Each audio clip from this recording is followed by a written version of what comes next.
Shalom. First and foremost, I want to give all honor and glory and infinite praises to the Heavenly Father, Yahweh, Bashim Yahweh Shai, Bahashim Kodash, double honor to the elders and apostles of GMS, peace and salutation to the hopeful elect out there pushing His word in truth and sincerity. For this lesson, I will be doing a part 2 to the previous chapter that I just read. I was in Sirach, the 22nd chapter. So I'm going to start off where I left. And Lord willing, this lesson is edifying. Sirach 22 in verse 14, it says, "What is heavier than lead, and what is the name thereof but a fool? Sand and salt and a mass of iron is easier to bear than a man without understanding," right? So it was going to keep in company with somebody who doesn't believe and who is, contrary to the Most High, right? They have no interest in serving the Heavenly Father, and a lot of times they're going off and they're being wicked. It's saying that could be a burden to you, right? If they have influence over you, they have a large part of they're involved in a large part of your life. You keep company with them, a lot of the times that could be a burden to you, right? They could potentially get you into business that you shouldn't be in the first place, or they could just be irritable, annoying, because what they want to be involved in, you don't want to be involved in, because you want to serve the Heavenly Father, and they want to go off. So that's what it's saying, right? Sand, salt, iron is easier to bear, lead, than somebody who has no understanding, right? So verse 16, it says, "As timber girt and bound together in a building cannot be loosed with shaking, so the heart that is established by a wise counsel shall fear at no time." I'm gonna read that GNT. It's worded really well in the GNT.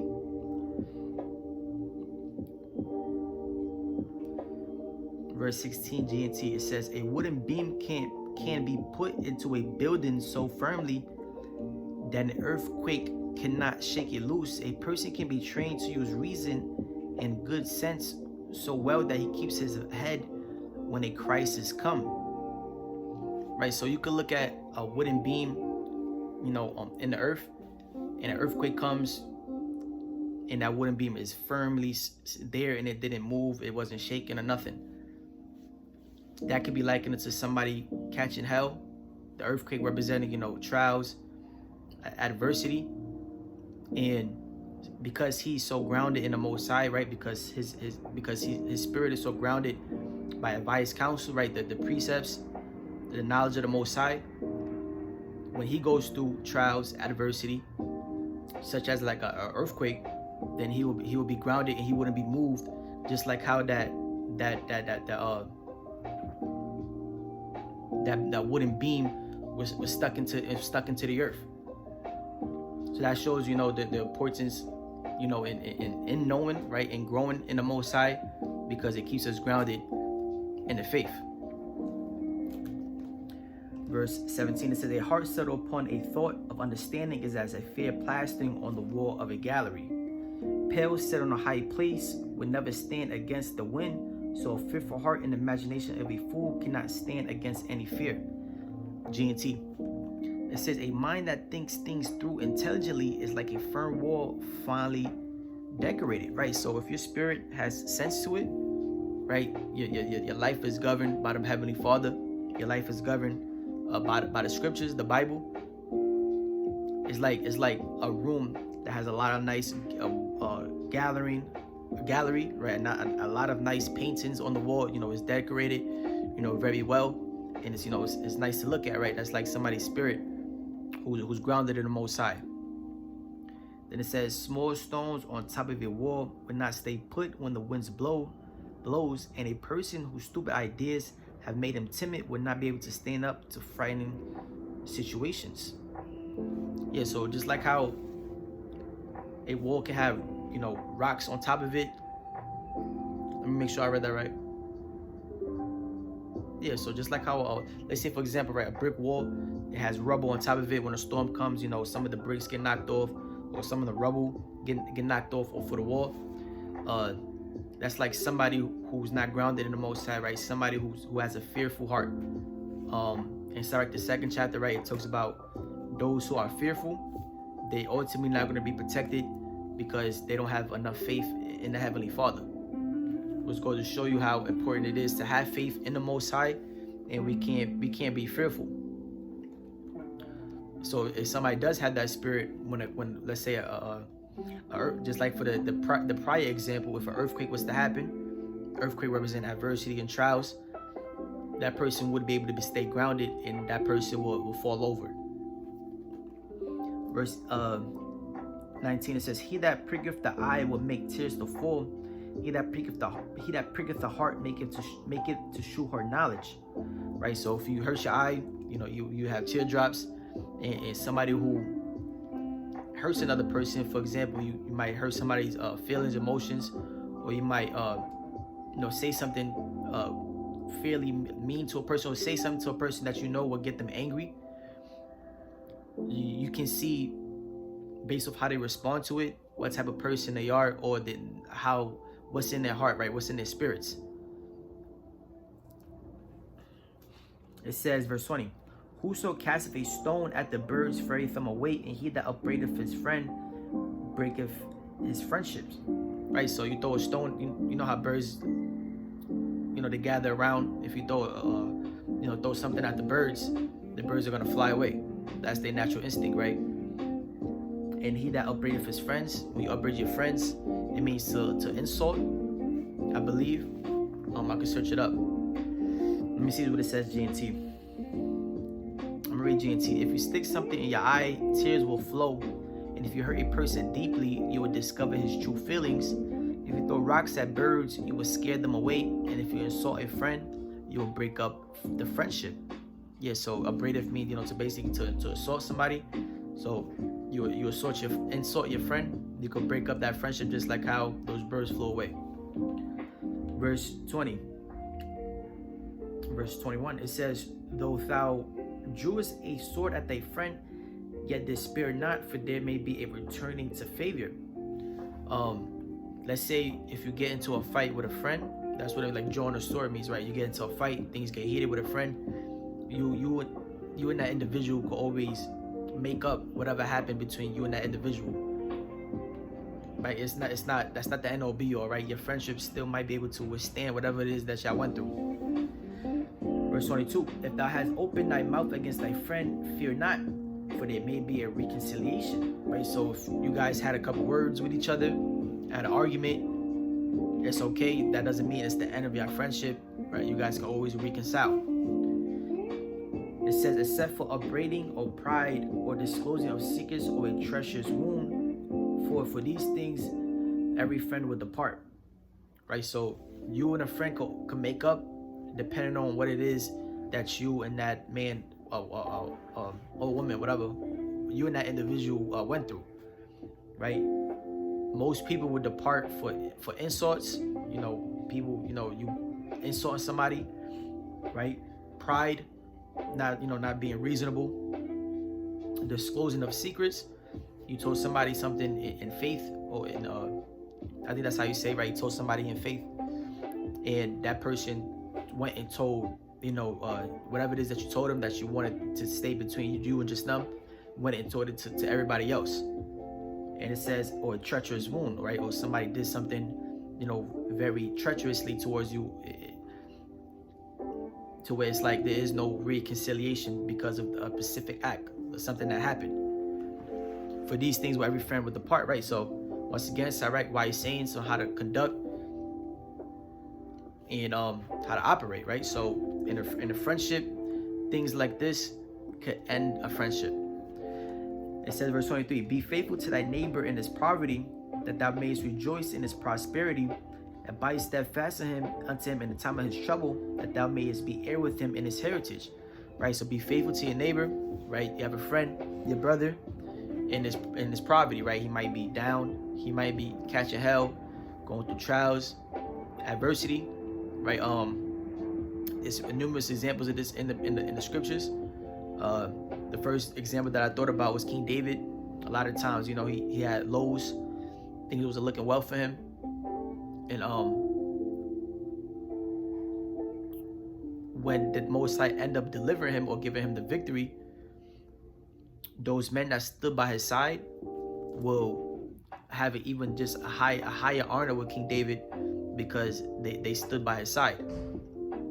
The first example I thought about was when King David had a battle against the Hamites, and no, it was the Amalekites. I believe it was the Amalekites in 2 Kings, the 30th chapter, I believe, or 1 Kings, the 30th chapter. I'm gonna just go over it. I'm not gonna, read into it. Yeah, it's probably 1 Kings 31, or is it Chronicles?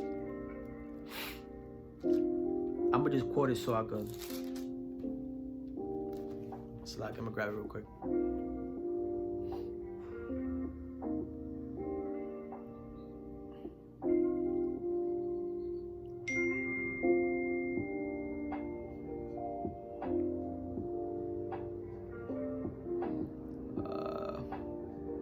One sec.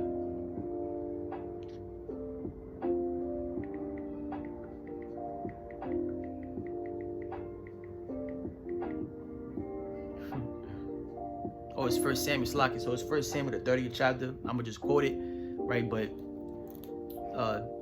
King David's family and the family of his brethren, right, those that was warring with him at that time, they end up getting kidnapped by the enemy. I believe it was the Amalekites, right? You can go into it, 1 Samuel, the 30th chapter. But it was a very, that's heavy adversity at that time for those men. That's a low for King David, right? That's when he is in his poverty, right? Because you don't know what's going to happen, right? You don't things look dire, right? 9 times out of 10, you guys probably won't win that battle. Even if you was to kill those men, you don't know what happened to your family, right? So that's King David being in poverty, right? But if those men that was with him stood by his side through that poverty, when he get the victory, which he did get the victory, right? When he get his victory, they will be more honored in his eyes, even that much more, right? They will be able to rejoice in his victory. So let's continue to read. It says, "Be faithful to thy neighbor in his poverty, that thou mayest rejoice in his prosperity, and be steadfast to him in the time of his trouble, that thou mayest be heir with him in his heritage. For a mean estate is not always to be contemned, nor the rich that is foolish to be had in admiration." Right? So a mean estate, meaning catching hell, is not always to be contemned, meaning that's not the end all be all, right? You can see your brother, your friend catching hell, but who knows what the Most High intent is to do with them, right? He might get delivered in a huge victory in the long run, and because you stood by his side while he was in poverty, you'll be able to rejoice with them, right? Nor the rich that is foolish to be had in admiration, right? So you got a rich individual. There's no need for him to be had in admiration if he's going off and if he's into wickedness. Now verse 24, it says, "As the vapor and smoke of a furnace go before the fire, so reviling before blood." Right, so just when you're about to spark a fire, you see smoke, right? You see the sparks. That's before a fire, blazes. That's being likened to reviling before blood. It's like a fight, right? Before a fight happens, you have what? You have insults between the individuals. Those individuals are, they talking, they're giving each other words. That's reviling, I believe, right? If I search it up. And then one thing leads to another, and now you have bloodshed. Let me see.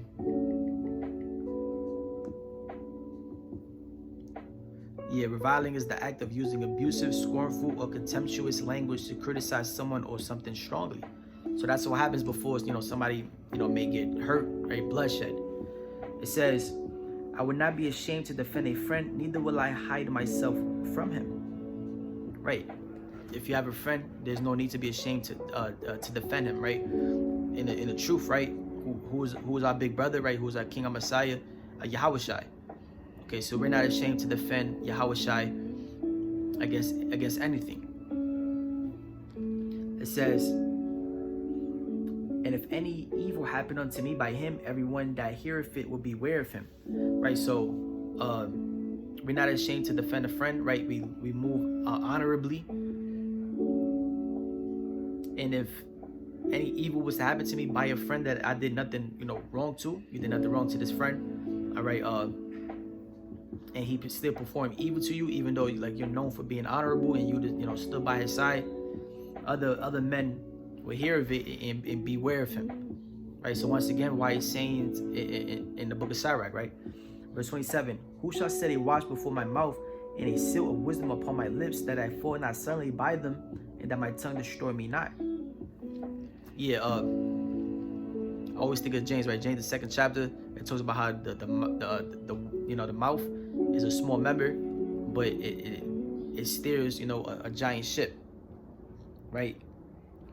Another precept talks about how blessed is that man who is not pricked, or who has not slid, by his words, is slid by his words. Briefly paraphrasing, right? So your words hold weight, and we in the flesh, right? We're prone to mistakes, we're prone to going off, and we want to move wisely, right? We want to conduct ourselves honorably in the eyes of the Lord, right? So it's saying, who shall set a watch before my mouth and wisdom upon my lips, that we don't fall by them, right? We want to move wisely, and we want to say things in season. We want to say things according to wisdom. So with that, I want to give all honor and glory and infinite praises to the Heavenly Father, Yahweh, Ba'ashim Yahushua, Ba'ashim Achad Shalom.